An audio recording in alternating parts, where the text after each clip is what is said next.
At Villanova, we believe in community and in ourselves. We create, adapt, discover. And when confronted by uncertainty, we don't stand idly by. We never have. We get involved, lead by example, even when things are tough. Especially when things are tough. We take action because Villanovans are like that. Stronger together. Ignite change. Go Nova.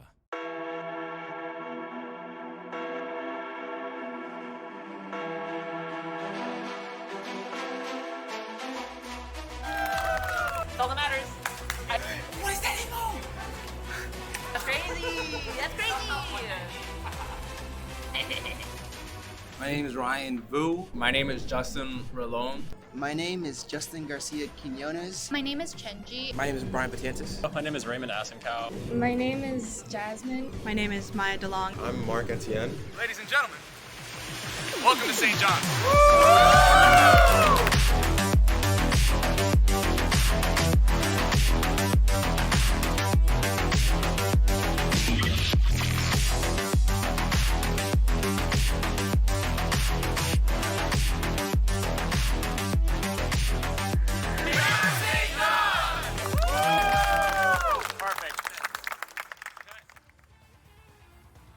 Well, hello and good evening, everybody. Welcome back to EGFC Season 4. It's week 14. I'm Beautiful Crow, and I got with me my best buddy in the whole wide world. It's Black History Month, maybe over, but we still rocking in this thing. It's Cap in this. So, we got 3 series with y'all tonight. Villanova versus St. John's to start. How we feeling about it? I mean, listen, Cap and Crow Show here to give you the facts. I mean, we have an idea of how we think this is going to go, but, you know, standings aren't everything. You know, we watched a team often considered middle of the pack in GWU take out Wichita last week, so upsets are not completely out of the picture, but this is going to be a little bit of an uphill battle for Villanova University. I mean, St. John's obviously not tippy top of the pack or anything, but still a very strong school. But I mean, nothing's impossible. We're just gonna have to see how it plays out. Yeah, it's gonna be interesting. You know, we got St. John's sitting pretty in that, still holding strong in that 4th spot. Like, they're just not moving from there. They're just like, hey, they're literally playing gatekeeper for the top 3 this entire season, and they don't plan on stopping anytime soon. Villanova, they're gonna have to they're gonna have to put the heavyweight gloves, you know, maybe stuff them with cement or something, get a little bit more extra power in those punches. It's gonna be a tall order, as we are going to be waiting. I believe we're starting on PS2. PS2 to start. About to get ready for this button check, so definitely ready to get into that, and should be interesting games. Yeah, absolutely. I mean, 4th place can definitely be a rough spot to be in these leagues, right? You're not at the tippy top, so a lot of teams are going to be like, oh, they're attainable, right? It's being the gatekeeper is such a scary position, because on one hand, everybody below you is like, you're not top 3, you're attainable, we can beat them. But on the other hand, you know, if you're in those top 3 spots, you know you've got 4th place just yipping at your heels the entire time. You make a single mistake, you slip up at all, and they're coming for those spots. So we're going to have to see, you know, how this plays out, see if St. John's can tack on another win, or if there's going to be a little bit of an upset tonight. Yeah, Villanova, I mean, they definitely have the players to do so. I wouldn't be surprised, so to speak. I would be very impressed if they did manage to, you know, take this series. They have some, like I said, they have some really, really good players on the squad. So just waiting for them to, I don't know, what's a very easy segue into this? Unlock their hidden potential this deep into the season to, you know, maybe get those upsets and get all the points possible. Because, like, you're at that point now where everything's either set in stone and people get complacent, or you're try-harding even more, unlocking more tech. So, like, we're trying to wager which team's doing what, you know? Which team is being stagnant, which team kind of is on that decline, on that fall. I have seen Villanova, you know, clutch out some wins and get pretty lucky, I should say, as they're going to be getting us started here. I believe it's Pi versus Playmaker to start, and we're going to go straight to PS2. So here we are, Cap, game number 1. Yeah, absolutely. Starting off in the ZSS versus the Yoshi. Interesting matchup because, I mean, both these characters I feel like are known for being pretty tricky to hit in the neutral game. Of course, Very Playmaker here making a strong start on Pi, already 65%, just getting these tech chases on lock. But, I mean, yeah, both these characters are going to be moving around a lot in the air, so definitely keep an eye out for that as this set goes on. Oh, absolutely. And I have seen a few more people pick up the Yoshi as of late. I mean, just, you know, massive amounts of tech being discovered with this character. So people are trying to say, oh, you know, maybe you can actually do some stuff. And Playmaker on this Zero Suit Samus, very strong individual indeed. Very good at getting the reads. I mean, I guess it feels like legacy skill at this point with how long we've been playing this character. So very excited to see how Playmaker does with this. Absolutely. Doing pretty well so far. 106 on Pi, but getting the back air out of shield there is going to... Okay. That's it. Cat situation, but that down smash into the uppy is certainly going to secure that stock. Yoshi not exactly light, but not exactly heavy either.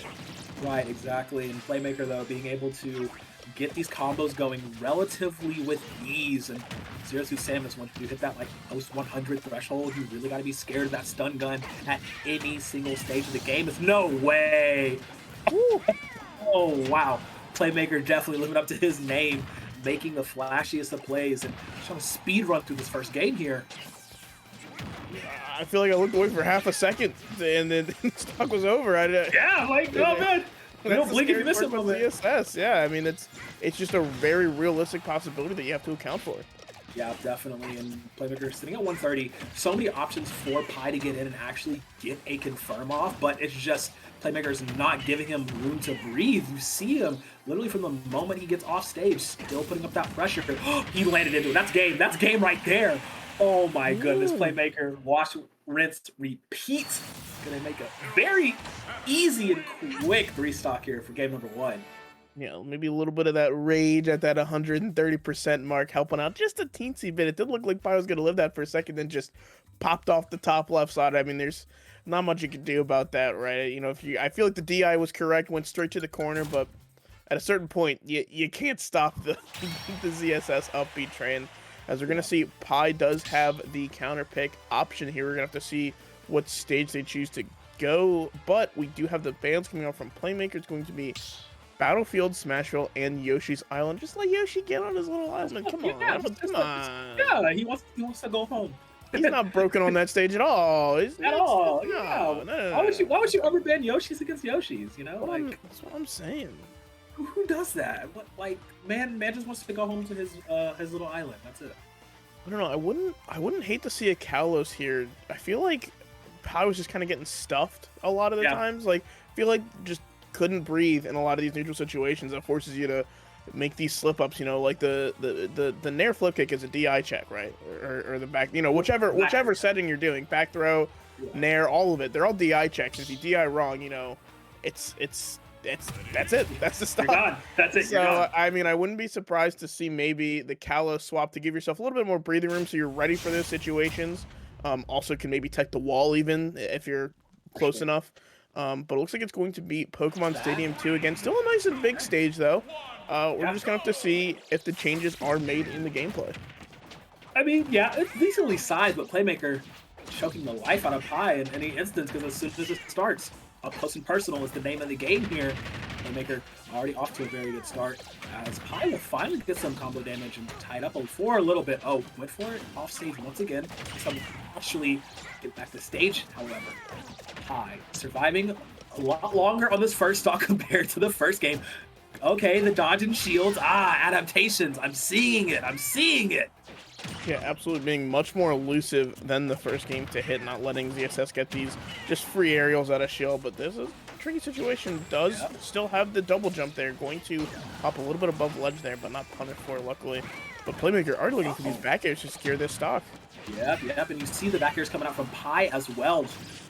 For big damage in the air, and unfortunately you're gonna right into a little bit of a tether, and that will take you out.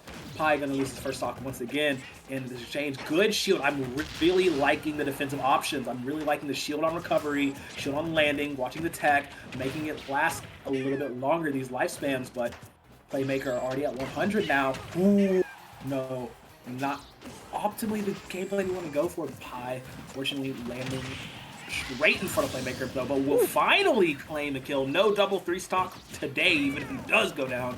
Playmaker finally going to lose that first stock.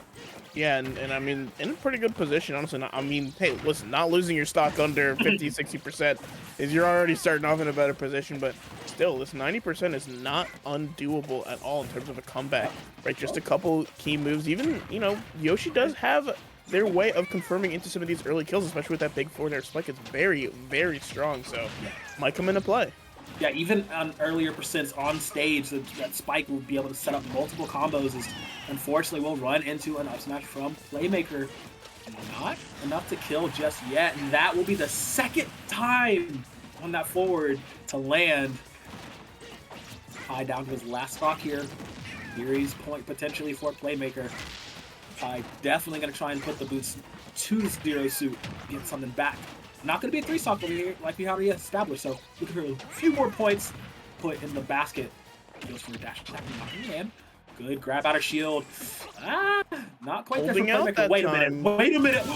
Oh, okay. Oh, was that it? We take those. We take those. All right. Pi himself seemed a little bit confused, just still on the edge, like, hey, yo. All right. What hashtag we take those? Oh, no. And the slow rise allows him to dodge the projectile as well. Pi, a little confused, but he's still got it. As now he inflated it. Oh my god! But we'll get hit with the kick combo. Playmaker, he's trying to end this one after that slightly embarrassing second stock. Does he land? Ooh, he lives for that, but unfortunately, Playmaker's going to get his man at the end of the day. A little bit more work, but still gets a victory. Yeah, wow. I mean, just that corner pressure was absolutely insane. I felt like Pi had absolutely nowhere to go. I mean, maybe that game went a little better, a lot better, I guess. You took 2 stocks, you know, one way or another. You know, you look better in Pi, but in those last couple moments, that was the roughest, I think, of the set, of kind of that ability to just zone people into corners. I mean, Pi started that corner at, what, 8%? Stayed there for the rest of the stock, right? Just didn't go anywhere. It wasn't a quick stock either. It was a very long one, yeah. And long stock that got dragged out because Playmaker not wanting to overextend anymore, you know, just slipping up and falling a little too low over the edge, trying to trace the Yoshi DI, because Pi did DI out. That is the correct DI there. You want to make sure you're holding out on that, just so you know it's harder to follow, and then just fell too low to recover. I mean, I think I think you put it in a great perspective of Pi just kind of seemed lost after that, maybe just a little bamboozled by what happened, just felt like forgot to move out of the corner for the entire rest of that stock. Just a little bit, yeah. He's like, okay, cool, what do I do now? He's like, I didn't think I'd make it this far, what's going on here? So yeah, unfortunately for Pi, will be losing down 0-2. A good 2-0 from Playmaker, not as many points as he maybe would have hoped for. He's definitely looking for that double 3-0, unfortunately. But will survive and get the first blood for St. John's with the nifty little 4 points, as we're looking for our next competitors. Looks like we're going to have Bootleg coming out for St. John's, who has played quite a variety of characters. I mean, I'm looking here. I'm seeing Byleth. I've seen Zelda. I've seen K. Rool. I mean, there's just. I mean, I've seen Rob apparently. I've seen Sora apparently. Well, okay, all right. So we're just playing everybody, is what it sounds like. He has a little bit of a character ocean, not a character pool. It's the character ocean. Yes. Man, this looks to be a variety show himself. Yeah, certainly a way to put it. But on the other side of the aisle, we have Rasta Pasta coming in next, and looks like the PS2 start is going to again be the call here. But looks like Rasta Pasta sticking mostly on that Lucario. We have seen Duck Hunt, Plant, and Pikachu from them, but seems mostly to be a Lucario player. So I would expect that going into this set. Yeah, Rasta on the Lucario, also on the Pika, but excited to see how well he fares, because Bootleg ain't nothing to mess with. Like, it's definitely a strong member of the St. John's lineup. So he's gonna have a little bit of a uphill battle, so to speak. If the upsets were to happen, though, this could be one of them, because Rasapasa can be a little bit unpredictable in his game plan, in his gameplay. So I would not be surprised to see him take a game off. Even if it goes to a 2-1 scenario, I would not be surprised if Rasapasa was able to take one off. But Bootleg gotta do their best to not let that happen, I believe. Yeah, I mean, this is kind of a little rough, especially if the Byleth comes out here. This is a little bit of a rough matchup, right? Lucario, a character who wants to live to these, you know, late percents to really get the max out of that, you know, the aura and the rage and everything, versus, you know, Byleth, a character who notoriously will kill with tippers, you know, sub 50, sub 60%. Not even on just smash attacks, right? That back air forward air, just absolutely brutal. Lucario also not a character that has really enough weight to support the playstyle that he really wants to go towards as a default, so it becomes a little bit of a tricky game of how much value can you get out of Lucario's low percent, low damage, you know, time frames before, you know, either losing your stock early or being forced into these high percents where, yes, you're more effective, but you're also going to die very, very easily to just about anything Byleth does. Yeah, I always make the joke that Lucario isn't quite exactly a character up until 70%. And Byleth can, like you said, get those mid-range kills pretty easily. So essentially you're going in not even playing a character, if my math is correct. So we'll have to see how that adaptation will be made. Oh, man. But we are getting stages select, stricken, etc. Official, blah, blah, blah. Okay, yeah, no PS2 for this one. PS2. I mean, we've talked about this before a couple times, I'm pretty sure, but you know, a lot of the times when you get away from this PS2 starting, someone's got a stage in mind already, right? They don't want to start on PS2. There's something very specific someone's going for. And considering it is St. John's striking, you know, St. John's chose to strike. So I'm imagining that maybe, since Bootleg is a player with quite a few characters, I'd imagine that maybe picking a stage that might benefit one of their characters a little more heavily than it does the rest of them might be the play here. I wouldn't be too surprised to see that. Looks like Battlefield is going to be the first ban coming out from Villanova. And then we have, banning Pokemon Stadium 2. Okay, so banning Final Destination Pokemon Stadium 2, and then we're going to be getting over to Town and City. So I wonder what the pick is here for Bootleg on characters. I'm wondering here. Oh man, he's trying to spell it out for us. I just know it. He's just like, y'all, this is easy. Y'all got this. Mr. Bootleg, what could you be cooking up?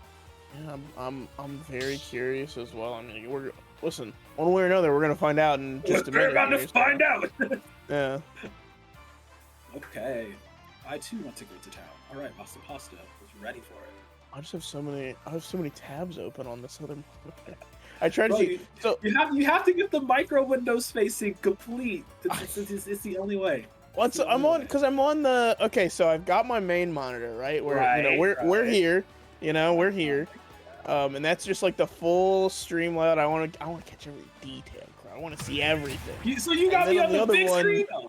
I've got like the Google Sheets doc, like the 3 tabs that are Google Sheets docs, and you know, all the links and everything for production, and it gets a little bit hectic over there. So a lot of times you might see me pause and click around a lot. You know, that's what's going on. I'll just keep it a buck with you. I'm trying to get to the right tab. Hey, I'm valid. I get it. I understand. I've been doing that sometimes too, but it happens. Okay, so Bootleg sticking with the Byleth. Rasta gonna go with the Lucario. Indeed, it's as we expected. We are in town. This should be very interesting. Is this a button check?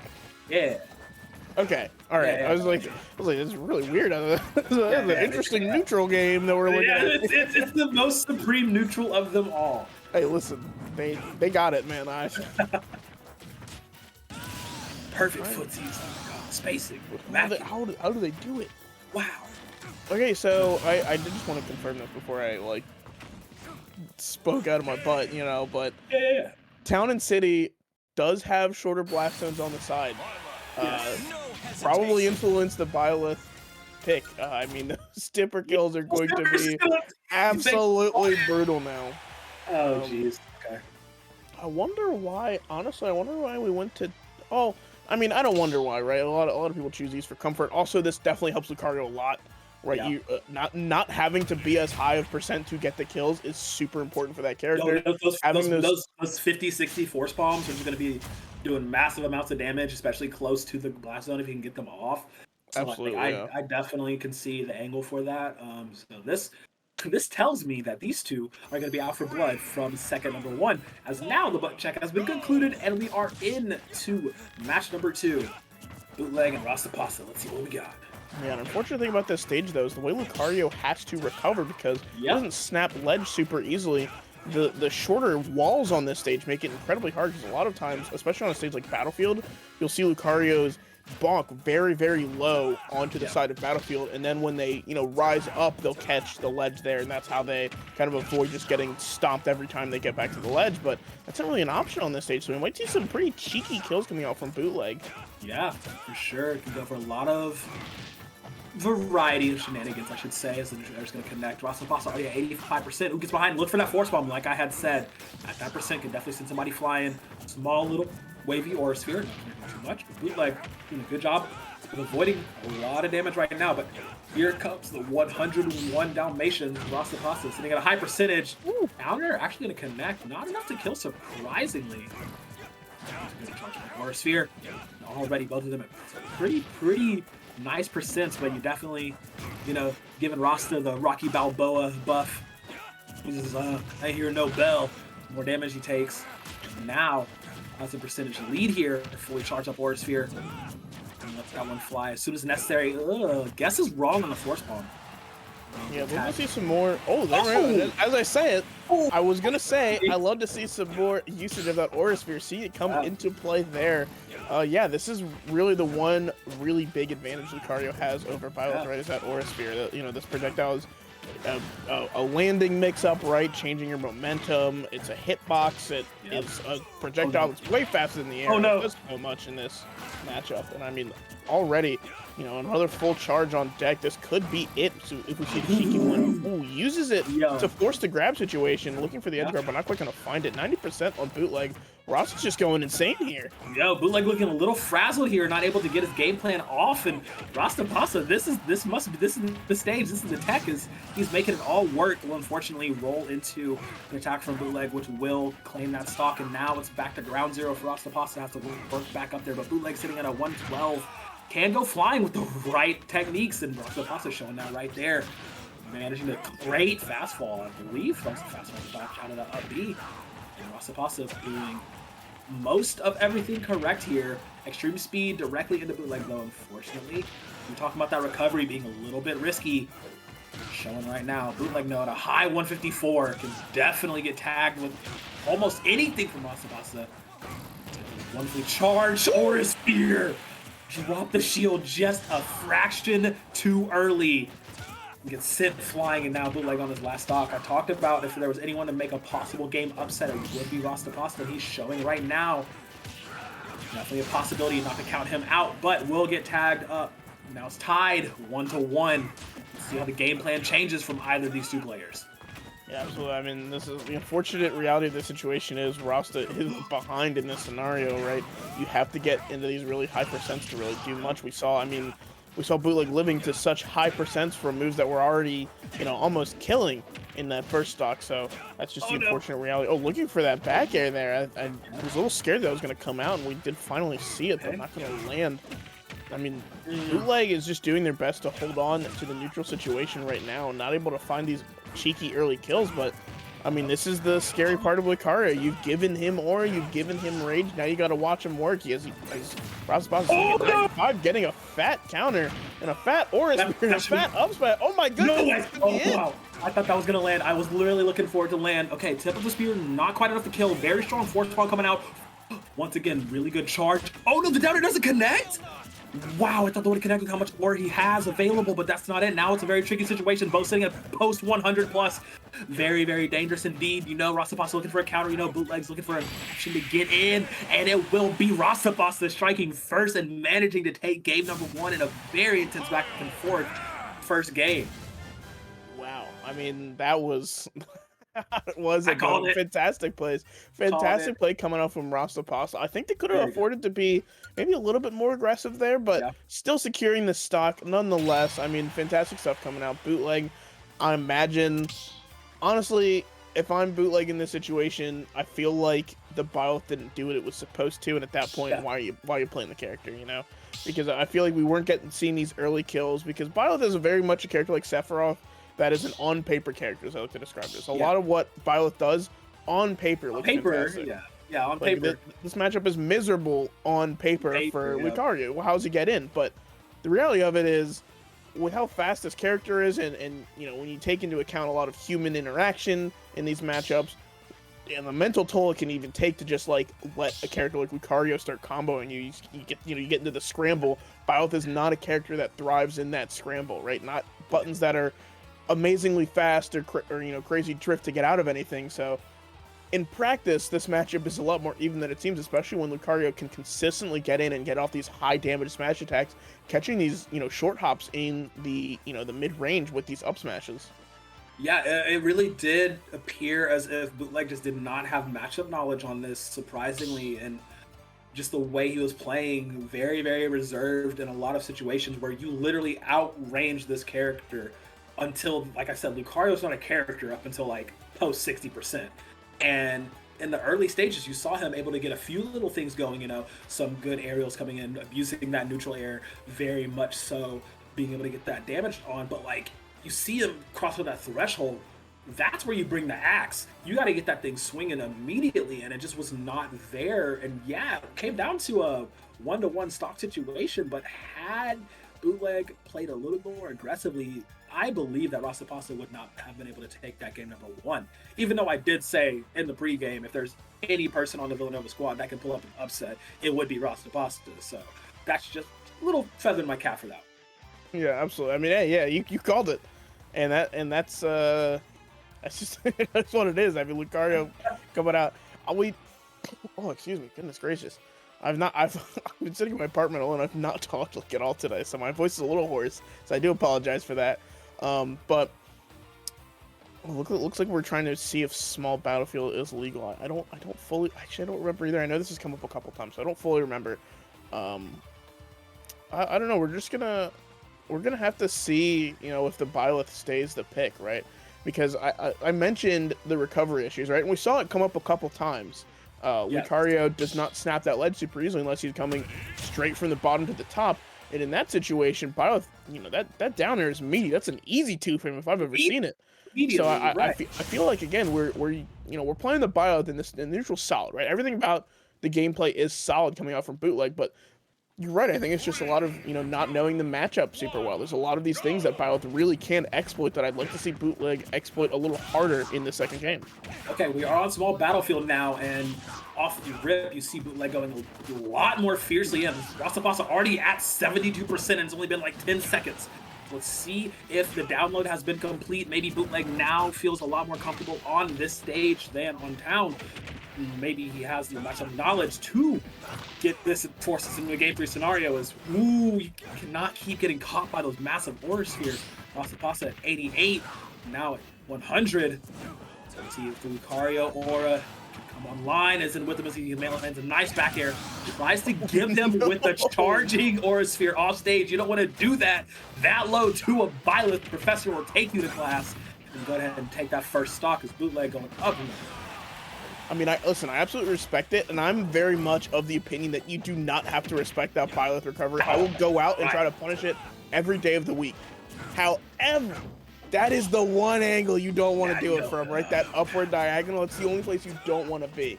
You want to either be, level with Byleth, you want to be directly above, because that thing does not snap if they're directly above you, or you want to be, behind.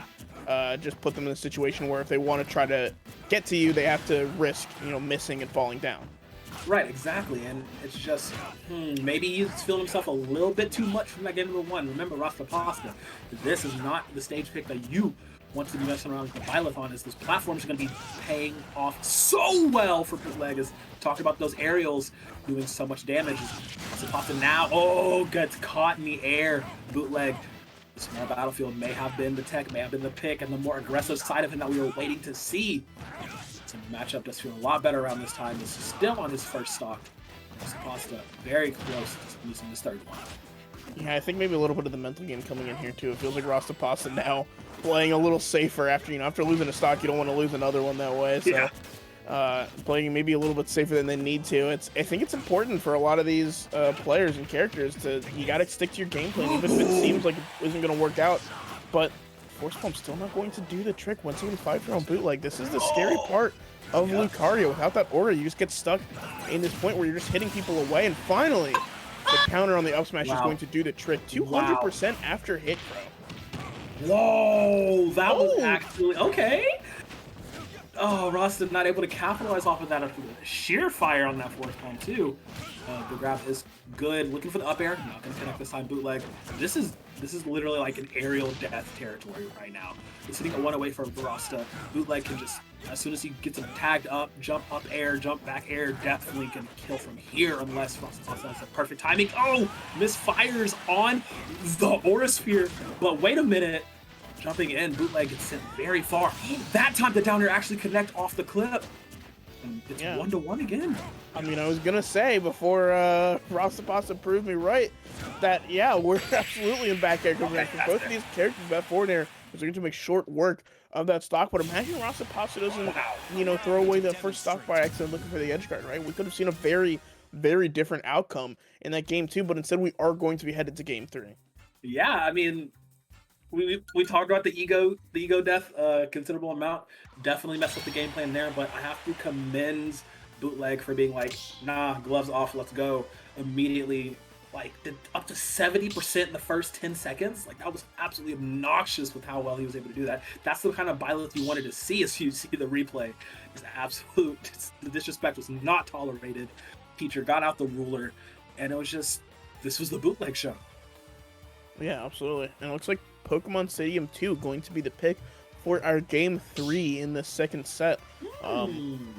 Pretty solid for both of these characters. We did see a little bit of platform usage coming out from Rastapasta there. Might be a little harder on these Pokemon Stadium 2 platforms, right? They're easier to cover because they're smaller, but Lucario's not a character that's covering the whole platform, right? It's more so looking for the tech chases on the platform, and in that regard, it can be a little tricky considering how high up these platforms are. It makes spacing around them a little bit awkward. Oh, wow. Okay, already off the bat. Good little close combat combo from Rastapasta. Predicts the jump height, lands some damage with the small Aura Sphere. This is what we wanted to see. Rastapasta playing this Lucario on Pokemon Stadium. Should be home field advantage, This ain't actually Lucario, though. That'd be dope. Get Mega Lucario. You get, why? How do we have Mega Lucario install? Come on. Make that a thing in the next match game. put installs in Smash. That's what we need. That's exactly what the game needs. Wario becomes the fart man. I don't remember what Super Wario is. Is Super Wario? Yeah. Okay. Yeah, just Super Wario. Yeah. I just know he farts. So I know about Super Wario. Look at the Aura Sphere. Would have been a little cheeky had they gotten that, but not able to find it. This is back air kill percent, though. I don't know if Rasta has enough Aura really to make it work, but 80% actually should be enough. Bootleg's got to start looking out for these kill moves coming out. Ooh, good dodge roll inward. If he rolled out, he definitely would have been clipped by the back end of that. Bootleg will land. Nice little up tilt. Not running into the charge or your shenanigans. I will say that is something Bootleg has done a really good job of. Dash attack. Wait, that was a free smash, my bro. Not going to opt in for that. Is playing off stage. The stage tech under the stage hit from Bootleg will send Rastapasta flying and snipes him right out of the sky. Critical hit with that arrow, going to send him flying, but now he's at 124%. Lucario does have an ability to kill from here, even at this low aura, but Bootleg says, nah, let me get some hits on you first. Already putting him at a very nice 64.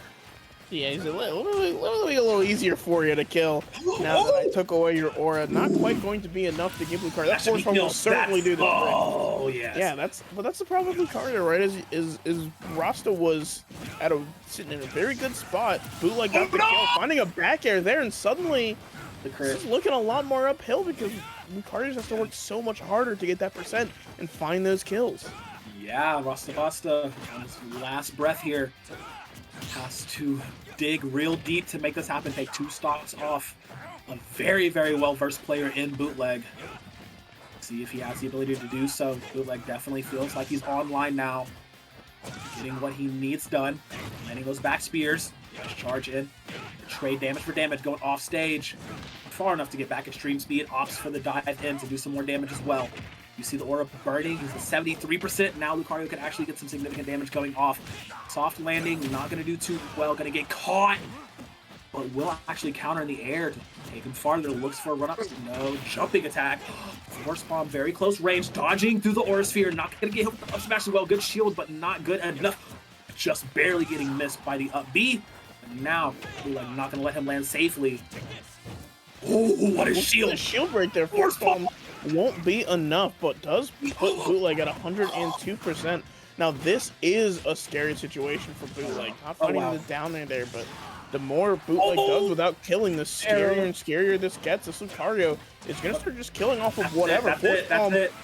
2 frames. Bilo's on the screen for 2 frames after getting hit by that force bomb, but now 53. That aura sphere is going to be absolutely massive. The damage coming out and the knockback coming out from these backers are going to be absolutely massive. Bootleg has to be very, very careful in this last stock situation. The arrow going to actually secure it. The problem with Lucario's recovery, a lot of the times, just ends up carelessly popping over that ledge. It's not something that character can particularly control, right? Yeah. Just the way the jump height goes and the up B goes. It's just a little awkward, unfortunately. Yep, the arrow rings true once again. Starts the game with the win and ends the game with the win. Very hard fought from Rasta to get at least a few points on the board for Villanova. St. John's, though, Bootleg clutching it up, clutching it through, managing to bring it to that 2-1. That last stock was so intense, the entirety of it, because you had a feeling the way Rasta was adjusting his gameplay that they could potentially have taken it, but Bootleg resolved, calmed himself, managed to make it work in the end. Yeah, absolutely. I mean, fantastic stuff coming out from both of these players. Ross Potts putting up hell of a fight on that Lucario. But looks like we already have some characters, or rather players, I should say, coming in for the next set. Looks like Alomomola. You're almost Alomomola. We got there. Yeah. Coming in for St. John's. Was that from something? Yes, it's a Pokemon. I was about to make a trading a Pokemon for another Pokemon joke, but yeah. Alomomola. The for some reason not evolution of Love Disc, like everybody thought it was. I've never seen this thing before. Granted, you could really only see it if you were fishing or if you were in like two different routes. Played Gen 5. I don't remember what trainers actually used it. There were a few trainers that used it, like on the sea routes or whatever. But like, yeah, everybody just, they saw it, like, Alomomola, definitely going to be an evolution of Love Disc or something. No, we were wrong.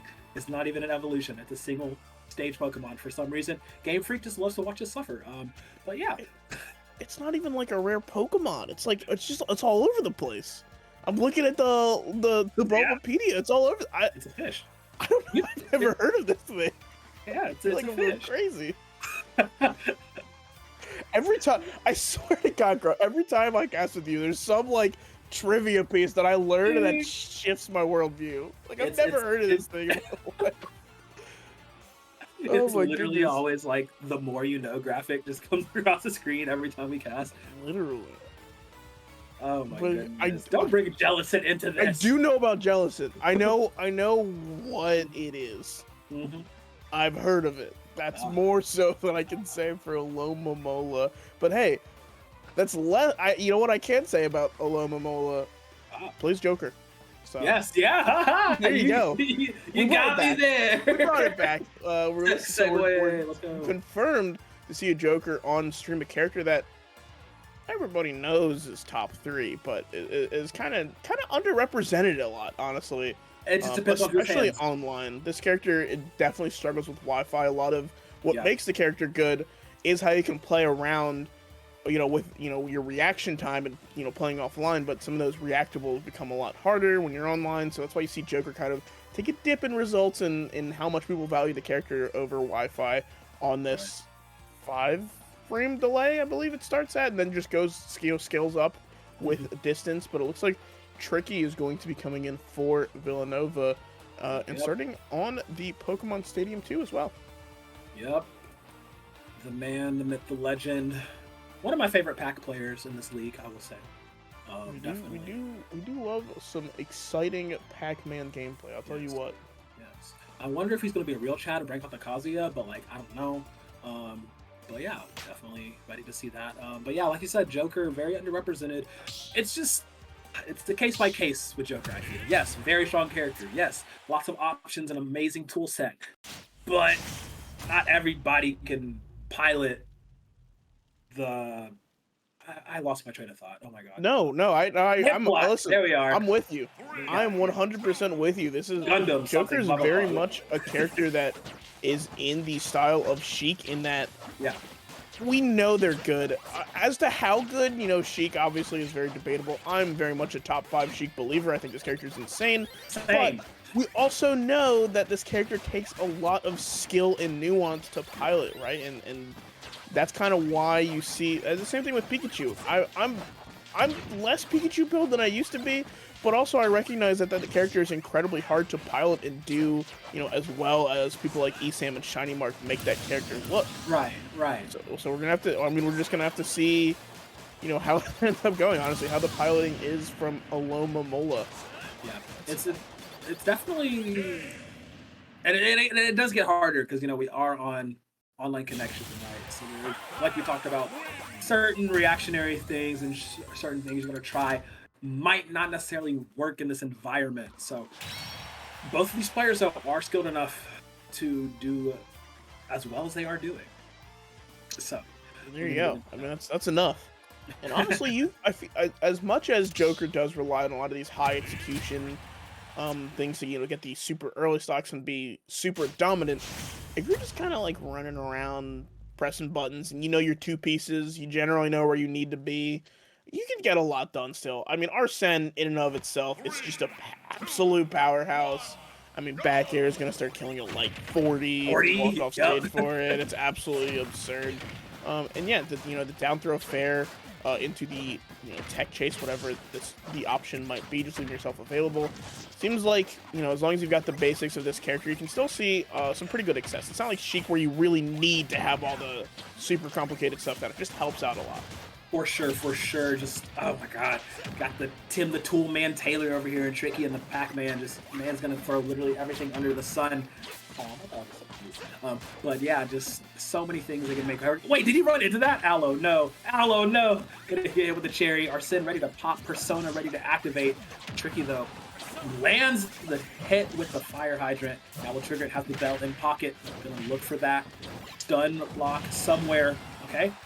Will actually lose the bell after a very nicely placed A-Hop from Aloe. Now they're up in the nitty-gritty. Right up in the mix. Fruit round 2. Take your vitamins. Gonna hit him at 107. Not gonna land the ghost though. Yeah, I'm watching this Joker put in some work. Oh my goodness, the hydrant snipe actually coming out. I'm amazed that connected.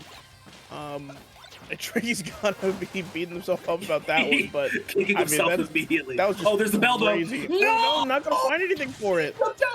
Oh no! You can't. Come on, you can't get Pac-Man. Let's not pretend that anything's gonna happen there. Look, they were pretty low to the ground. I got a little bit scared for my boy. Not gonna lie. Tricky searching for that first stock as Aloe, being the sneaky little sneak he is. Ooh, was that a Rebels Guard? Okay. There's a little Rebels Guard there for the Wait, almost what? finding the bell. These angles on some of these projectiles have been absolutely insane today. This could very well be stocked up. 41% is enough. Back air is going to start putting in a lot of work. Finding a 60% here with the back air.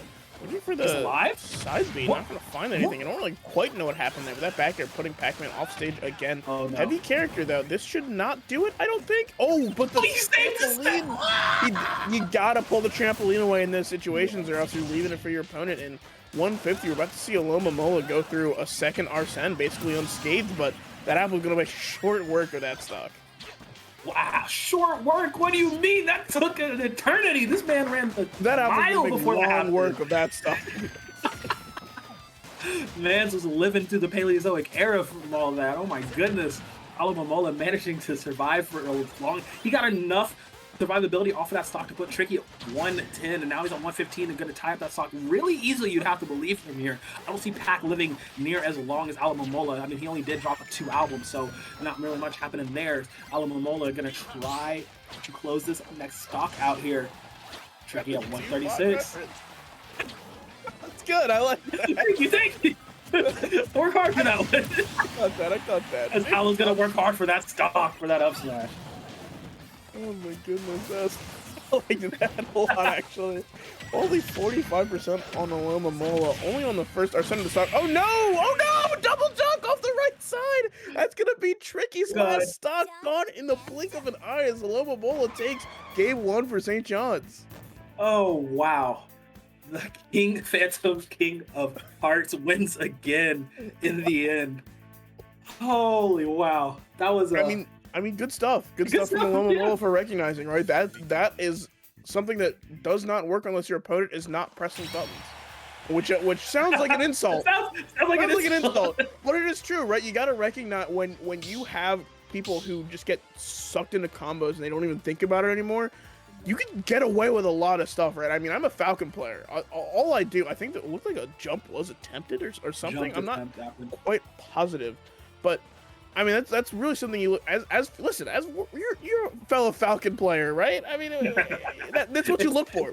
You pay attention to whether people are pressing inside your combos. When you can recognize that they don't, you can get some really crazy stuff off of it like that. I mean, down throw, down air is not a real combo, but if you're just kind of, eyes glazed over, not really thinking, just like, all right, I'm gonna let the combo hit me. Oh wait, I'm below the stage. Oh, I'm dead. Like that's just it. Yeah, it's. Always call it the danger zone whenever you're playing down there, because like I can just hear the Kenny Loggins in the background every single time I go off stage and I'm looking for something like that, and it's just, oh god, you better guess correctly, because if not, you're going straight down. And you saw it right there, just Aloe just making it look easy. I still can't believe that they lived for that long off that other stock. Like that was just an obnoxious amount of survivability. This man is a nuclear cockroach. Like I swear, no insult. I love the guy, but like. Man, he died really like 4 separate times there. There's definitely some things that Tricky can do to, interrupt the game plan. I did notice Alamomola basically landing with an aerial every single time they go up into the sky. Every single time, right? You press out on Pac-Man's shield, that can be really scary for you, right? That nair out of shield is pretty good.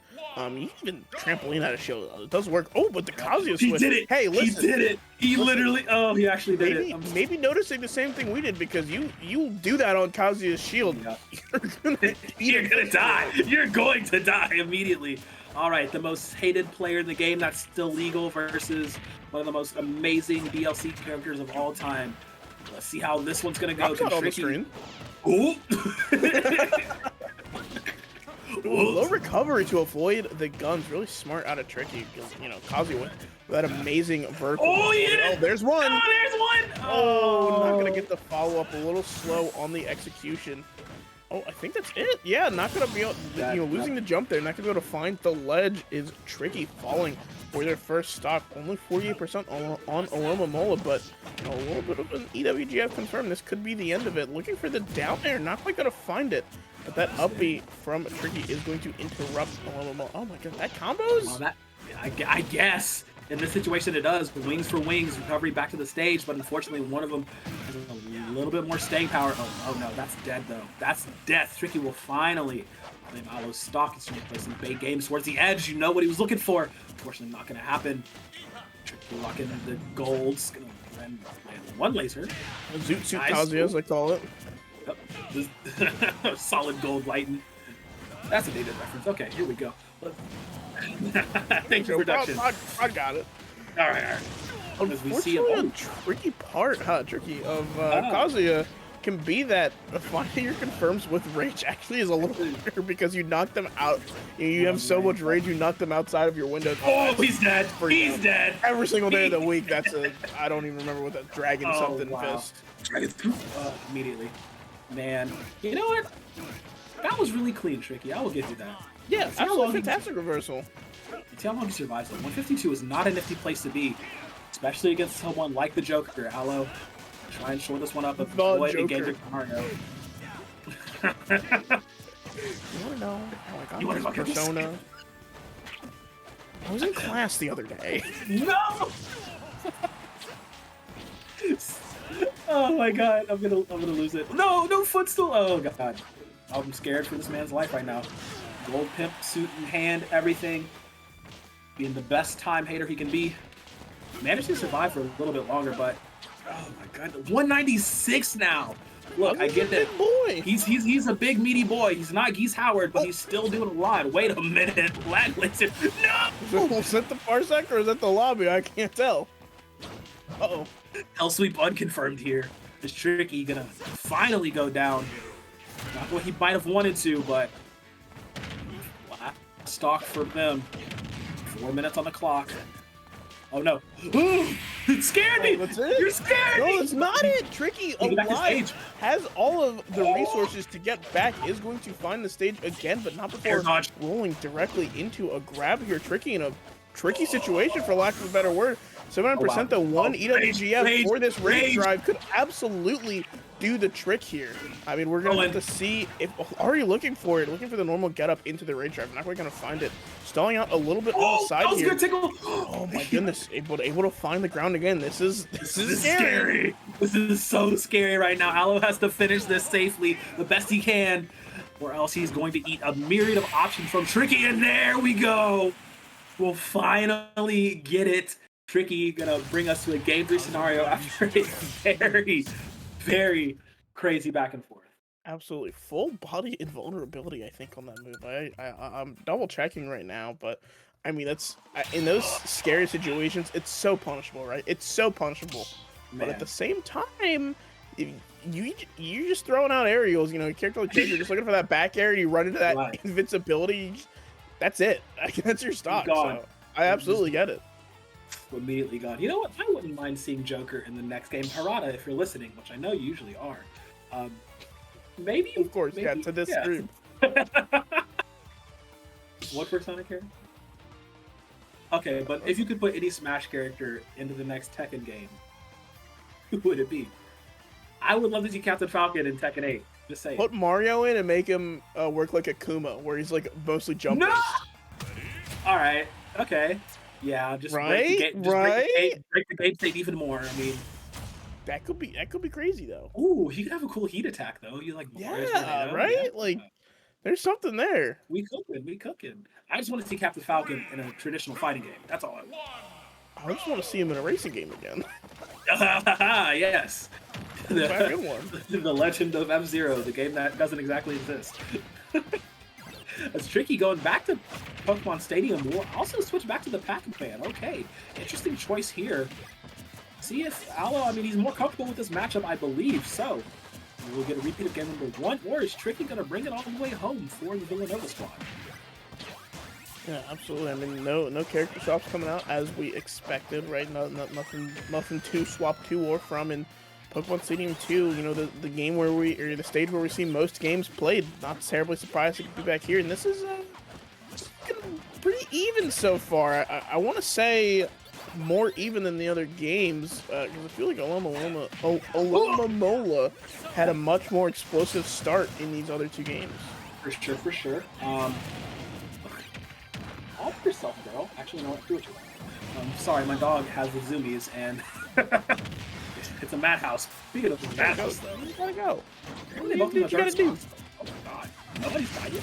Okay, there it is. There it is. Died. I knew it was coming. I'm like, there's no way they're living like the whole 2 minutes. What's going on here? As Tricky will be the first to lose their stock. Alright, Aloe sitting at high 93. Let's see what we can do. Good back throw. But oh wow. That had it been thrown like a frame earlier, that would have connected. You would think. Yeah, Aloe sitting at 107, can survive for as long as he can. We know he does a good job of it. Tricky trying to confirm this first stock. Looking for the up smash out of shield, trying to catch the short hop jump that Alomomola has been doing so much and utilizing so much in this set, but not quite going to be the correct punish for that situation. 124, you really want to stop Aloma from getting a second Arsene here. I think that was definitely the downfall for Tricky in a lot of situations, is these stocks for Alomomola is just getting so much mileage off of 2 Arsenes. Yep. Getting as much mileage as he possibly can. Tricky has done a very good job of not taking a lot of damage during this second stock of this, right? Only at the 38%, while he's been mostly the aggressor on this. But unfortunately, he's not been able to make anything out of it as the Fire Hydrant will land this time. Still not enough to kill. Arsene is back and ready for action. Dodge the key. Yeah, it's a scary situation. Those stray hits are suddenly so much more powerful with the Arsene here. I mean, Tricky's got to get rid of this stock or just get rid of this Arsene pretty quickly. But no, another back air is going to put Tricky off stage, and those guns are going to force them super low, forcing the trampoline up B, but is not going to get caught out for it. Fortunately for Tricky, looking for the hydrant really high in the sky. Yeah, 100%. I mean, we saw 50% get tacked on, which when you're behind is enough. And I mean, that back throw is going to do the trick, but still, already at 100 for the second stock is not where you want to be. Yeah, okay. He's gonna try and track as much damage as he can. Oh, wow! Good beam, good flow into the grab beam. Managing to work there. Okay, detect his own Fire Hydrant. I'm very happy he can do that. Bouncing Apple does nothing in the face of an Aloe that is angry. And charge up as well. Has the trampoline back up. Fighting for that ledge.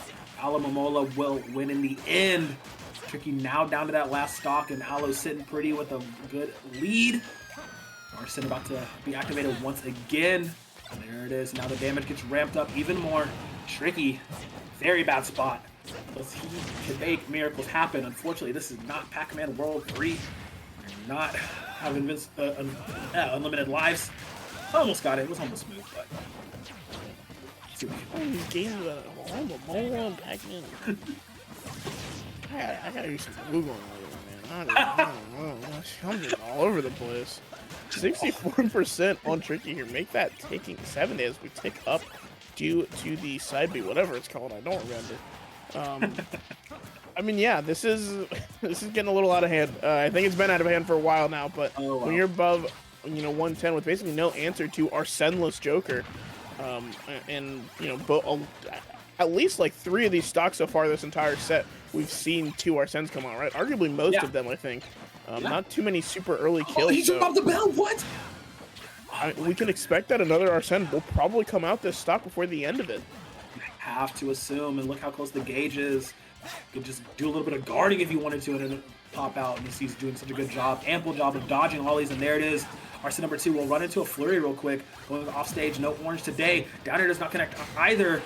Wow, was that gonna kill though? He sacrificed himself to. He didn't even die. He didn't die. Aloe Momola, the dirtiest player in the game, call him Ric Flair, managing to make it work and get the 2-1 in the series. Very hard fought game. That's a heartbreaker if you're Tricky there. I mean, I wonder why we went back to the Pac-Man. I feel like the Kazuya wasn't that bad, but maybe it's the stage choice. I'm not sure, but whatever the case may be, that's the third match over. And I mean, 16 points to 2 so far. Is this? I believe it's possible, but it's pretty unlikely, all things considered. No. Point threshold has definitely been reached by this point. So now we just have to play the last 2 games out. I think a double 3 stock. Both of these, right? Because it's 3-3-2, so it's 8 points for a double 3. So the last 2 matches, if they're both double 3 stocks, then it puts it 18-16. So at most, Villanova can lose 1 stock total in the next 2 matches to secure a win. I think if they lose any games, they just lose. If they lose any game, they just lose. So that's why I say. I mean, not to discount the Villanova squad at all, but like, they will need to sub in MK Leo himself to have this work. And even the man loves to take it to Game 5. So like, it's true. Listen, Leo's an adapter. He's not a pump stomper. He's a pump stomper in Game 3. He's not a pump stomper Game 1. So it might matter actually. I don't know. I don't know if MK Leo can pull that comeback. Looks like we've got Nathaniel B. I love that name. Nathaniel B coming out from Villanova. Natty B. I don't know. Is that an actual name? Yeah, I'm not sure. Yeah. Because that's the you know the hey, that's what it says on the sheet. That's what you know the meme though, right? Like you know the meme. Like that's what I'm thinking of, but I'm like, oh, maybe Nathaniel B is just the name of the player. But either way, going out against EJJ for St. John's now. EJJ is a player. He is he is definitely a player. I'll give you that. Diddy Kong looks like is the name of the game here. Yes, this man is one of my favorite Diddies to watch. Does some very nasty things. I must say, indeed, the man is actually quite cracked. So definitely in for an entertaining game on his side of things. We'll be doing a button check before all is said and done. Wow. Okay. Okay. Well, looks like we've seen Nathaniel B play Steve in Hero. Yeah. So this is a little out of left field. I will say, I mean, there's a lot of people who play Cloud because they're just like, oh, back air. But the new character is not quite as straightforward as people might make it seem. There's a lot of spacing that comes into the gameplay that if you don't have strong fundamentals, it's not going to work out for you. So I do hope that we're not just picking this character just because Cloud back air is good and that we do know a little bit of what we're working with here. I'd like to think these players have a decent amount of character knowledge. But yeah, I kind of expected the hero to come out. I mean, since Steve is banned, Public Enemy #1, I was kind of keep the black did down. EGF ban Steve? Yeah. She didn't know that. Yeah. I remember it was being talked about. I didn't know that we had pulled the trigger on that one. Yep. They put the boy in chains. They like tweet about it or something? I kind of want to find the official thing. EJJ gonna go full monkey mode. Nathaniel B on the Cloud. Let's see how many back airs he can land. All of them. All of them. Preferably. It's gonna be a tall task because EJJ and this Diddy is actually pretty scary. Not gonna lie. Oh yeah, absolutely. I mean, doing fantastic work so far. I mean, it's like we're seeing. Oh my goodness! Listen, pretend it works and you'll just hit it anyway. That's how it goes. Oh, got me choking on my Red Bull over here. Wow. Okay, EJJ doing big things already. Gonna take the first stock with relative ease. Let's see how well he can keep this one up. Or is Natty B gonna make some sort of turn around, get the momentum back in his favor? That's like a banana peel in hand. Tagged up. Okay. I can make it back with limit, but might not be able to do much else. Oh my goodness, big dunk coming out. Yeah, that's Diddy Kong, and that, by the way, is confirmed. We are St. John's is going to be your victor for this match tonight, but we still got plenty of Smash to play out. Plenty of practice, plenty of VODs to study up on. You want to make sure you have as much information as you can get. Especially as we're ending, the end game of this season. Absolutely. Let's see what Natty B can cook up. Hopefully take a stock. You don't want to be 3-0'd. It's always feels bad, man, when that happens. Fortunately, EJJ knows exactly what to do and how to escape is playing around that peel. Make it work. Or they're not going to land. Put the hands to him real quick. Yeah, he's just... the borrow phrase, the boy's monkeying around. Just... Nathaniel B at this point just looking for anything, right? Just throwing out every move in the book. Looking for F smash there. Something has to land. Down there's gonna find out. Let's see if this limit comes through. Could be a blading or cross slash here. Yeah? Oh no, don't do it. Okay. There we go. Okay, there's something on the board. Natty B gonna grab himself a stock. Very nice. No 3 stock for him. EJJ looking to close this one out. Natty B looking to make the miracle happen and run it all the way back from final stock. Yeah, I mean, talk about a miracle. I mean, EJJ's looked so dominant throughout this entire game so far. I mean, just, dying to limit off the left side after, taking 2 stocks before, Nathaniel Weezy really even, making EJ go above 100%. I can't imagine this is going to be going on for too much longer as we see the banana land and the monkey flip also land 103%. Looking for banana at the ledge here. A cross slash is going to secure some stage. Limit Chrono Slash is going to do a lot of percent, but still got to find that kill. Dash attack is not quite going to be enough at this stage of the game. Looking for the downer as well. Not going to happen. It's going to be looking at least get one more before it's all said and done. Flash is not going to connect. Oh, actually, though, point blank up B will. From Hazard, not enough to finish the job. Oh, wow. He got so lucky on that. Tripping off the banana peel, but able to make a back roll and the dunk from the forward air. Actually take EJJ down to the final stock here. I have to believe it's going to be all said and done and closed up here from EJJ, but he will not get near as many points as he wanted to initially at the early stages of this game. Cloud uppy off the side of the stage will kill first also if you get that hitbox right. So, I mean, something to look out for. Might see a little suicide kill coming out from Nathaniel B to, you know, secure the game. Very real possibility. Attack, okay. Ooh. Surviving off of that has a limit. EJJ only had 8% though. Not going to do a lot off of that. Good shield. No banana peel for you. It's fishing for something. Dash attack going to land here. Ooh, limit actually limit there, yeah. 20 seconds, I believe, is the time limit for that limit. You got to find it in there. That back air, not quite going to do the trick, but see if EJJ is going to let this recovery slide, and they are actually letting Nathaniel be back on stage, looking for the tech roll in, but not quite going to find it. That monkey flip still not going to be the trick. This is a problem that Diddy Kong can have. Can definitely struggle to kill if your name isn't exactly TSM Tweak. Wait, is it no longer TSM? I think. Question mark? Yeah, I don't. Tweak.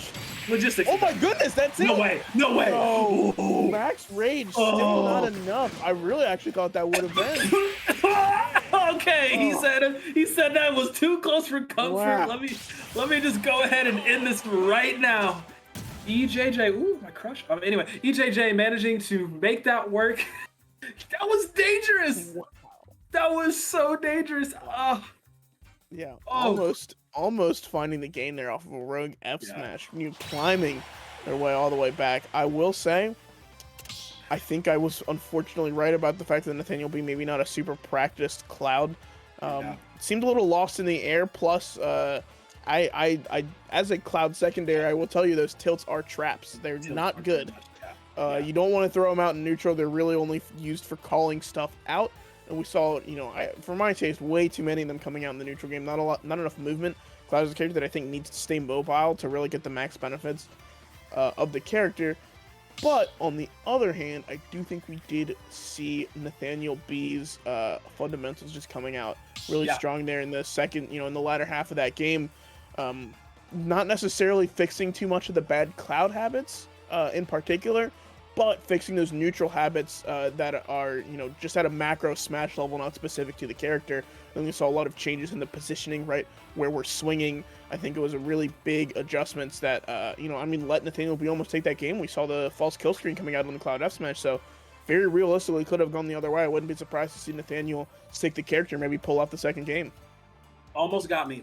Like that was real close, real close. It felt like, I don't want to say EJJ decided to start playing with his food, because like the first stock you saw how fast that went, the second stock you saw how fast that went, but then he just kind of put on the brakes a little bit, you know, decided to go cruising by the beach, right? Like, and he saw Nathaniel B catch up considerably, damn near won the game.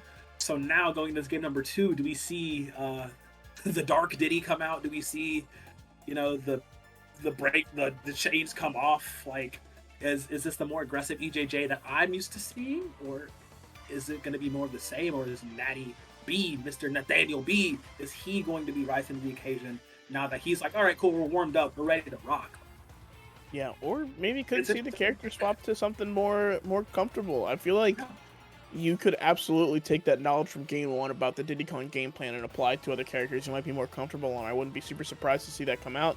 I mean, just swinging pretty slow moves in neutral. Cloud has a lot of really good moves, but I mean, that neutral air, that back air, and then if you're feeling really feisty, you can go for the down tilt, and neutral can catch a lot of landings. But you know, throwing out that forward air in those neutral situations is not. It's scary, right? It's scary for your opponent, but it's like Ganondorf scary, where it's like it's not really scary if you kind of know where you're going, where you want to be.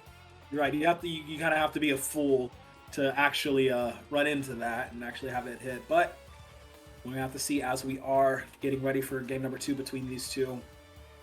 Nathaniel B has a real chance of bringing this to a game 3 as we saw.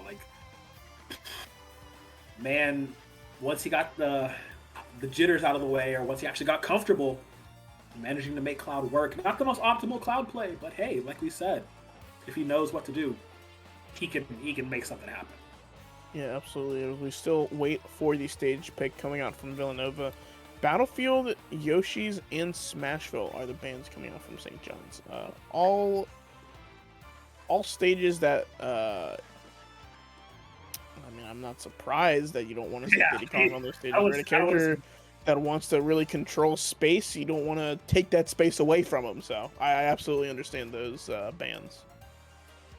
Take him away, get him out of here, throw him in the bin. I'm not gonna let it happen. And we have Kalos as the destination. All right. Okay. I've been known to enjoy Kalos here and there, but also this is giving a lot of space to that Diddy Kong, who is, you no longer have a platform to call home towards the center of the stage, right? So it's just gonna make it that much tougher to land against this character who's just gonna be assaulting you with these frame -10. It feels like sometimes aerials. They just come out and you're not ready for them sometimes. Yeah, you blink and you miss it and immediately get hit by it. All right, off the bat though, EJJ already taking the boy to school. Oh goodness, 67 coming out off rip. Match has barely even started. Yeah, 90% even. It keeps going up. We're gonna see Limit come through soon. We're gonna see if Nathaniel can put in some work with it, finding the back air, finding the get up attack. Not able to find the Limit cross slash though, and that is going to put Nathaniel B at a significant disadvantage as we see the banana coming out, looking for the spike, but not even gonna be necessary, as the banana is just gonna do just enough to force Nathaniel B too low to recover. Yeah, he's a little dead off of that one. EJJ sitting at a pretty nifty chill percent. Nathaniel B throwing out these forward airs pretty often, trying to catch something, trying to make some sort of connection here. Is EJJ now furthering that lead that he's gotten. Will eat a bit of a blast, but hey, very scary situation. Nathaniel B already almost down to his last stock. Similar situation. Expends the Limit. Unfortunately, he gets caught, and once again down to his last stock very early on. See if this time EJJ not gonna play with his food, or is Nathaniel B gonna be able to make another comeback happen? 80% on EJJ. I wouldn't be surprised to see this go the way of a 3-star for Nathaniel B. Does have the advantage right now off stage. That is going to be enough. Actually, that Believing gonna do the trick and Limit for the Diddy Kong coming off of the Halo platform. This could put in a lot of work here. Yeah, managed to make something happen. Oh wait, he did it too late. Too late. Nathaniel B had the heat started to gather, but unfortunately pettered out way too fast. And now will be EJJ taking the 2-0. Yeah, again, literally just feel like not super familiar with the character. There's a world where you make that back, but you just drift a little too low and you're not super comfortable with how high Cloud goes on that climb hazard. It doesn't snap, so I understand kind of wanting to try to come in low to avoid the Diddy Kong 2-frame with the F-tilt, but you can't come in quite that low. You can't, you can't be zooming in that low. It's a danger zone, if anything. Is definitely a different look in the second game. EJJ deciding to actually put his hands back on the controller, managing to take that pretty convincingly at 2-0. So yeah, St. John's massive point. I think we're gonna see Drew coming out from Villanova. On our little sheet here, I've got a couple characters. I'm seeing Bowser. I'm seeing Greninja. I'm seeing Greninja. Okay, I'm seeing Greninja. I'm seeing Mario. I'm seeing Greninja. Okay, so I think we're gonna see and a Ganondorf one. Yikes. I imagine we're gonna see the frog coming out here, but who knows? Apparently, a couple pockets in the works for Drew. But on the other side of the aisle, we have Mr. Saturn coming out last, and sounds like Pokemon Stadium 2 is going to be the stage of choice here. Okay. Going back to the tried and true of PS2. It's Mr. Saturn versus Drew Bars. Let's see how well we can get this going. I mean, this is the last hurrah for Villanova to get some sort of numbers on the board. See if Drew can step up to the plate and do so. I mean, we'll have to find out. It sounds like, just judging off of the information we have, seems like we're going to be looking at Greninja versus Young Link, which is one of the matchups of all time. I'll tell you what. I mean, both of these characters not super common, but seeing them in the same game, even less so. I mean, what's the theory here, Crow? What are you thinking? I'm thinking, actually, it's a tricky one. It's a thinker. Yeah. It's. I'll have to consult my use the lifeline here. Phone a friend. See what my homie KD, the Young Link aficionado, says about it, because like they're both very slippery and very tricky to deal with. I mean, you would have to think like Young Link, right, just being able to rack up so much more damage, so much more effectively with the projectiles, with the boomerang and bomb especially. But like when it comes to like just raw beat stick damage, you say Greninja. So it's like it's a matter of who can get what off first, I suppose. As they're gonna go into a button check here, we do have that. Let's see what is going on. A Roy and a Cloud. Wait a minute. Those are very different characters. For what it's worth, if we do see the Young Link Greninja game, it really, I think for me, just comes down to how well Greninja moves. Hypothetically, Young Link should never hit Greninja. The character has the tools to avoid pretty much everything that Young Link does, but I mean, it's just kind of a matter of whether or not it actually, comes through. Actually, looks like we're trying to button check for the, there's the little cloud thing where you run off and immediately reverse the uppie. You can snap that ledge there. Fantastic way to steal stocks away with the ledge trump. So, hey, listen, knowing a little bit about Cloud there, we didn't quite get to see who was for who, though. I mean, I think we saw Drew on Cloud, I believe. So I wouldn't be surprised to see it go that way, but I'm not fully positive, actually. Yeah. So we are going to get into it here now. What if they just switch characters on this completely? Like, do you know how absolutely foul that would be? Hey, some people do that for matchup checks. Okay, so it's going to be Drew on the Roy and Mr. Saturn on the Cloud. This is one of the matchups of all time. This is Cola's 200 demons fighting themselves. Yeah, I was going to say this is the Cola show right now. I'm sorry, Salt One.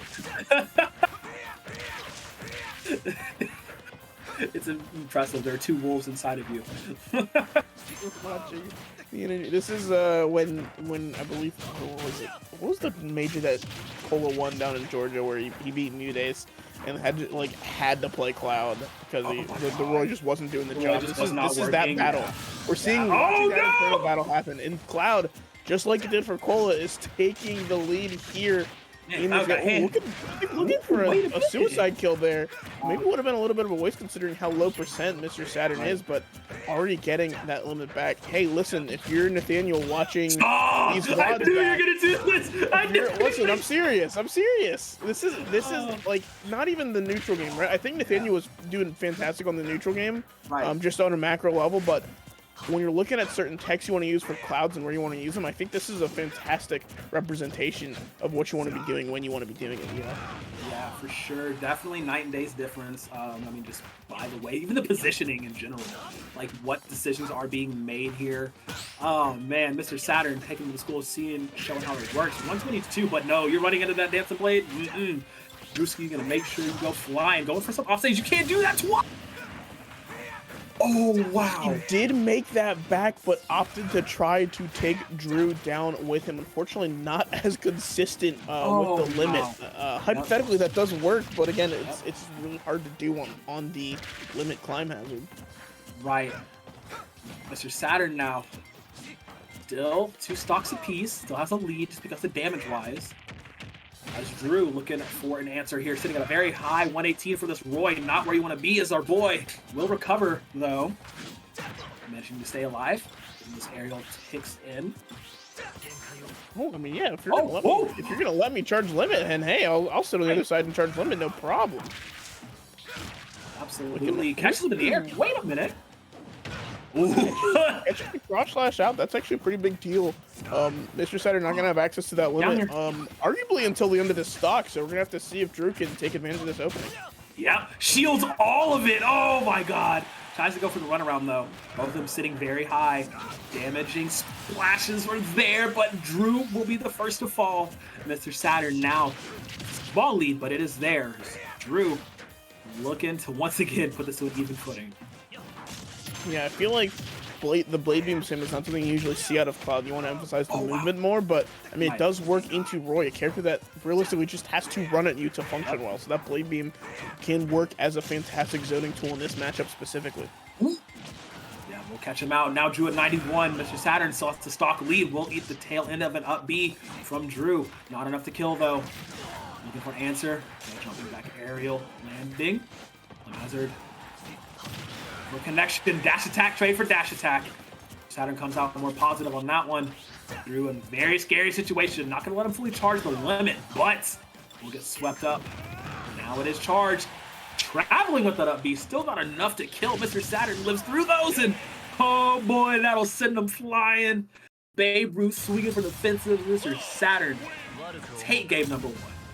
Perhaps we didn't see the cross slash coming out from that short of a distance, but hey, if it works, it works. You know, you're not gonna see me complaining about it as we see Mr. Saturn take a pretty commanding 2-stock lead there. Although I will say, I felt like Drew was getting good hits, and it didn't feel undoable by any means. But it's just one of those games where it feels even, and then suddenly you look at the stocks and you're like, oh, you know, Drew's down an entire stock, and you know, percent null. And it's just one of those things where it just racked up after a while, this solid neutral, you know, gameplay. Yeah, it just really felt like Drew just was only able to get, you know, some chip damage and a little bit of ticks here and there, no really big confirms, even on the dash attacks, even on the things you think would have killed, like, you know, boy back air plus 100%. You're like, oh, all right, that's a problem. And he just was not able to get these stocks confirmed, and that will be Mr. Saturn going 1 up in this series. Let's see if Drew can get something back here. They're saying run it back. They want to do same stage, same characters. Let's go. I mean, if he felt like it was even enough, see if it can happen again. Let's see if we can make some magic happen. Bring us to a game 3. But first, we got to get through this game number 2. Absolutely. This Roy's got to put in a lot of work here. And listen, Cloud is definitely a character that can die early off the side, off of these Roy tippers, right? These hill tippers that are going to put so much work in. Side B killing it like 80% on a lot of characters. Cloud is one of them, right? We just got to see the kills actually come out. But oh man, after my own heart, the Captain Falcon swap is going to be the move here. This is a rough matchup, I gotta be honest, but I don't think it's any rougher than Roy Cloud was, so I think we're gonna be okay. Yeah, definitely still rough waters to be sailing through. Let's see what Drew can get done. Loving the speed, loving the spacing, trying to get in as much as he can. He's in the strawberries and cream fit, so you know he means business. That's the business suit. That's the business suit. You ain't mucking around, no jive turkeys when you in this one. Yes, sir, that's correct. Hey, listen. that means you're here to play. And Drew's certainly here to play. 51% strong start, but Mr. Saturn has kind of found their footing again, you know, after maybe this initial Captain Falcon shot, because we see solid 116% on Drew. Looking for the climbing hazard, not quite going to do the trick. I believe Falcon also a little bit heavier than Roy, but don't quote me on that. I'm not positive. I'm not positive on that one either. I mean, if it is because of the broad old shoulders. But unfortunately, we'll eat too much damage to Mr. Saturn. Going up 1 stock real early in this game. You can bring it back in 2. Yeah, I mean, definitely positioned, you know, good enough, you know, situation to do so. Not a character that is, you know, like out of, you know, ever really in terms of comeback potential. Captain Falcon, a character that can kill you at 0, can kill you at 100. That was looking good. For that to stomp knee, but not going to find it. You only need the short hop there. That full hop is going to waste precious seconds and precious frames that you do need. Oh my god! Parry, oh my god! And then up being straight into the up smash. Wow, that was interesting. Wow, yeah, he's like, hey, I'm gonna block something. I just don't know which one yet. Going for the first one. Fortunately, not able to keep up with it. He's no Daigo parry, but it's still gonna get the job done. But 2-2. Half the damage on Mr. Saturn. Drew, blinking red, has a little bit of rage puffing around. Falcon with rage, kind of scared to deal with. See what he can get done. Good job. Oh! Missing raptor boost though. But up smash number 2. Still good to go. Listen, we pray to up smash. It's so big, but he needs it. Yeah. Oh my goodness, getting these tech chases, finding that down throw. Not going to get too much more for the trouble, but these two pieces do certainly add up on a character like Captain Falcon. At dash attack, not quite going to do the trick. There's that weight coming into play. I did look it up. Captain Falcon is 9 units heavier than Roy for what it's worth, whatever metric they use. Okay. I'm telling you, this man has at least eat 4,000 calories a day. This could be it. This could be it. This could be it. Take all the way. Get the sour spot. Sour! Unfortunately, but not getting caught by that up smash. Really smart of Drew. He's missing. He's whipping all that. Running straight into the cross slash, unfortunately. But hey, 73%. This is a pretty good spot. Yeah, this is definitely doable. Let's turn the tables around. Doing his best Fredigan impression is Mr. Drew on the Captain Falcon. See what he can get done. Ooh, just whiffing. This is very bad. He cannot be whiffing this much. I know he's just fishing for stuff, but a lot of these are just barely missing. Mr. Saturn is giving him time to charge up that limit. You see it's about 75% done. Another dash attack misses the grab. Back throw. Misses on the ledge though. Okay, we'll hit with the cross slash there. Warrior not going to get hit at the tip. Oh, wow. Oh, wow. A little early on that. Oh, not going to find the stomp knee from that position. Unfortunately, not the falling down there, so not going to have enough time to confirm into it. But Drew may be getting a little antsy here. Mr. Saturn has pulled this all the way back from what was quite a deficit. Down tilt, not going to quite do the trick. Looking for the up air to just interrupt the recovery, but not going to get much for their troubles. The sweeps. For the grab, not going to find it. You gotta start looking for maybe these up Bs, just something. You just got to get something to you just push Mr. Saturn off stage. Yeah, I would like to see him maybe a Falcon kick. What? Okay. Off the top, off the dome. Mr. Saturn is going to make it a 2-0. And that's just it. I think maybe a little bit of DI in that situation. Not positive. But hey, happens to the best of us, happens to the rest of us, like I always say. Oh, sorry, I just saw something on the sheet that I will talk to you about after we are done here. Yeah, I mean, fantastic stuff coming out from Mr. Saturn. Maybe felt a little bit lost into the Captain Falcon, but staying in it all the way through, I mean, that just speaks so much to your mental fortitude. Absolutely. Just no fear, never scared. Like, immediately I hear him in the back of my head, never back down. He's immediately going for it at every single turn. Unfortunately, there were so many whiffs. A lot of the aerials were just not, like, literally stopping. You know the Rock Lee Gaara fight. Like in the beginning when he takes the weights off and he like punches into the sand and it's like stopping right in front of his face. Lot of that similar situation. Really the only Naruto scene I've actually seen. On a funny coincidence. I don't watch Naruto, but I really like that fight where he's fighting Gaara and he drops the weights and he's super fast. That's really cool. But I mean, at the end of the day, Gaara did win that. So like that's kind of what happened. We saw the weights drop. Yeah, it's a fantastic analogy coming out. Yeah, I mean that's just the unfortunate reality is Captain Falcon is a flashy character, can do a lot of flashy things, but all of that all that sauce does not make up the neutral game, right? Those fundamentals that Mr. Saturn just really put on display for us in that game. Yeah, definitely. I mean, you saw how calm and collected Mr. Saturn was in so many situations. Like, if I would have whiffed a full charge cross slash, like right point blank, I mean, honestly, I would just like put the controller down and go away. But managing to recover off of that and just play through any single whiff that he did, going fishing for a lot of those forward airs, not quite connecting the way you would want them to. He just made it work, brought it all the way back from the deficit and managed to get that 2-0. So really big ups to Mr. Saturn for the 2-0. Big ups to St. John's for once again getting a very commanding victory. Stay tuned because when we get back, we will have a winner's interview with the Victoria squad. So we'll see you in just a moment.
Well, hello everybody. Welcome back to EGFC, and we have with us the victorious EJJ with the victorious squad of St. John's. And first of all, congrats on the day. How are you feeling?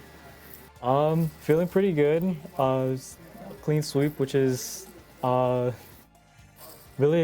nice. Really comforting. I would say I think everyone played well on our team. We kind of stuck to a game plan and it succeeded. So we're feeling pretty good about it. Absolutely. Awesome. Plenty to feel good about. I do want to ask about obviously fantastic Diddy Kong performance coming out from you. That false kill screen in that first game of that Cloud F smash, that's got to be a jump scare, I got to imagine. Yeah, it was. I audibly not screamed, but yelped a little bit. I was up 3 stocks to 1 a minute ago. I don't know what happened here, but glad I was able to close that game out. That was very scary. He kind of turned up a lot after I took the first 2 stocks. It was playing a completely different player. But I'm glad I was able to clutch it out, and then game 2 went as planned. I kind of went back to my original game plan and kind of just stuck it out. So it was very scary, but happy I pulled through. Yeah, and speaking of original game plan, I did notice Nathaniel B actually chose to take you to Kalos in that second game, which I thought was a little bit of an odd choice. What were you feeling about, how do you feel about Kalos, as a Diddy Kong player yourself? Maybe you can just let me on a couple of your thoughts. So I actually didn't understand the pick at first either, because I banned Battlefield Yoshis and I banned Smashville because I like having space on Wi-Fi to react to stuff. And usually a Cloud would take me to something like Small Battlefield PS2 or even Lila, anything with a platform that you can extend a juggle on. But Kalos is FD, which is probably one of Cloud's worst stages versus Diddy, because I just out neutral him. I can just whip punish him. I can use the platforms and just monkey flip off of them, and he can't really do much about it, especially on Wi-Fi. I love Kalos for the wall stuff that you can do with Diddy. So as soon as he picked Kalos, I was like, yeah, this is comfort zone. I'm 100% chilling right now. Big chillin'. Yeah. Big chillin'. Love that so much. So now this has been week 14. We technically only have 3 weeks left till playoffs, postseason, all that fun stuff. You guys are currently sitting in 4th. Now, how do you feel at this point in the season, taking games off of the top 3, the big 3, UT Arlington, DePaul, and Wichita? How do you feel going up against those? We're feeling pretty good. The team is just getting better every single day. They've been grinding it out so often. I've been on the team for only a year and a half, and I've seen so many of our players just improve so much. Bootleg, Playmaker, Mr. Saturn, they've really leveled up. And I think going into the playoffs and finals and whatnot, I think St. John's really has a good chance of taking it. I can't lie. I have the utmost confidence in my school and their ability to perform. I have no doubt that we have a chance in succeeding. A really good chance. Love that so much. Okay, anyone you want to shout out? Last little call outs before we let you off for the night. The floor is yours. Shout out to Mr. Saturn for playing Cloud versus me for an hour and a half beforehand, and it ended up working out because I had to play Cloud in EGF. So shout outs to him, and shout outs to him for sticking with Cloud for a long time, and it's really, his improvement with the character is really shown, because obviously he was a young player before. Cloud was a new pick he had a month ago, and I'm really glad he was able to get an EGF win under his belt. Love that. Absolutely awesome. Thank you so much for sitting down and talking with us, EJJ. Hey, enjoy the night, enjoy the victory. You have a good one. You guys have a good one too. Thank you for having me. Of course.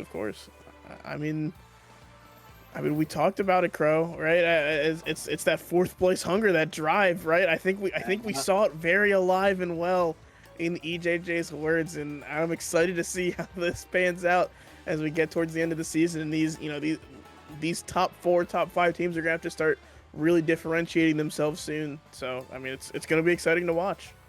3 weeks.